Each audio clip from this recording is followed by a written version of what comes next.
তোমাদেরকে আজকে একজন ফুলকুমারীকে দেখাবো। তোমরা ফুলকুমারী চিনো? দেখছো কখনো? এই দেখো আমাদের ফুলকুমারী, দেখছো? গলায় ফুল, মাথার উপর ফুল, কানে ফুল, হাতে ফুল। তাহলে এটা কে? ফুলকুমারী। তোমাদেরকে আজকে ফুলকুমারীকে পুরোটাই দেখালাম। দেখছো?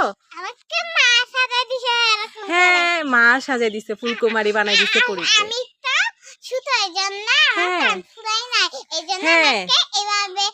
হ্যাঁ, দেখছো তো, যারা কান ছেদন করো নাই তারা কিন্তু এইভাবে সুতো দিয়ে ফুল লাগিয়ে কিন্তু কানে লাগাতে পারো। তোমরাও চেষ্টা করো। তোমরা যদি ফুলকুমারী হতে চাও তাহলে এইভাবে পরীর মতো ফুল দিয়ে সেজে নিও। হ্যাঁ, কিনে নিও। ঠিক আছে, আজকে আমাদের ফুলকুমারীকে কেমন লাগছে তোমরা কিন্তু জানাবে। হ্যাঁ, বাই বাই।